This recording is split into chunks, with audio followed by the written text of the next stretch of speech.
Everyone, welcome back to my channel. সকলকে শুভ দুপুরের শুভেচ্ছা। আজ দুপুরে গরম ভাতের সাথে গরম গরম মাছ ভাজা খাবো, কিভাবে তা আপনাদেরকে দেখাচ্ছি। আমি এখানে টাটকিনি মাছ ভালো করে কেটে ধুয়ে নিয়েছি। এবারে হলুদ গুঁড়ো, মরিচ গুঁড়ো, লবণ দিয়ে ভালো করে মাছগুলোকে মেখে নিচ্ছি। আর এদিকে চুলায় কড়াইতে তেলটা গরম করতে দিয়েছি। তেলটা ভালো করে গরম হয়ে গেলে মাছগুলোকে দিয়ে দিব। তো আমার তেল গরম হয়ে গিয়েছে, এবারে মাছগুলোকে দিয়ে দিচ্ছি। তেলের পরিমাণটা একটু বেশি করে নিতে হবে এই মাছটা এইভাবে ভাজার জন্য। আর এরকম মাছ ভেজে গরম ভাতের সাথে খেতে দারুণ হয়, দুর্দান্ত একটি খাবার শীতকালে দুপুরবেলা। আপনারা এরকম করে খেয়ে দেখবেন, ভালো লাগবে, খুবই সহজ।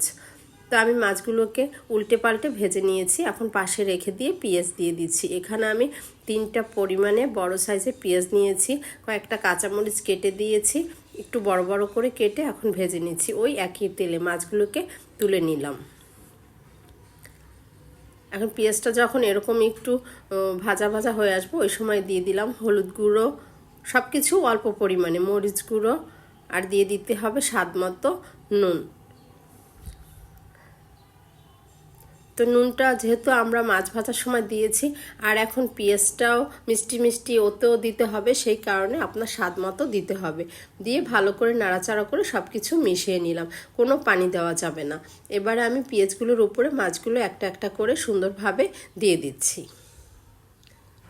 যে কোনো মাছ আপনারা এরকম করে ভেজে খেতে পারবেন।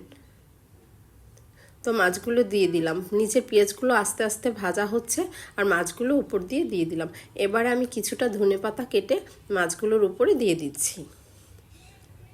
এখন একটু উল্টে পাল্টে নিলেই হয়ে যাবে আমার মাছ ভাজা। আর দেখতেও যেমন সুন্দর, খেতেও তেমন লাগে। আপনারা এরকম করে খেয়ে দেখবেন, আশা করি আপনাদের ভালো লাগবে। ভালো লাগলে অবশ্যই লাইক দিয়ে সঙ্গে থাকবেন। আর যারা আমার চ্যানেলে সাবস্ক্রাইব করেছেন প্রত্যেককে অসংখ্য ধন্যবাদ, যারা করেননি তাদেরকেও ধন্যবাদ সময় করে আমার এই ভিডিওগুলো দেখার জন্য। আমি আবার আসব অন্য কোনো ভিডিও নিয়ে। সকলে ভালো থাকবেন, সকলকে অসংখ্য ধন্যবাদ। তাহলে হয়ে গেল আমার শীতের দুপুরের খাবার। আবার আসবো।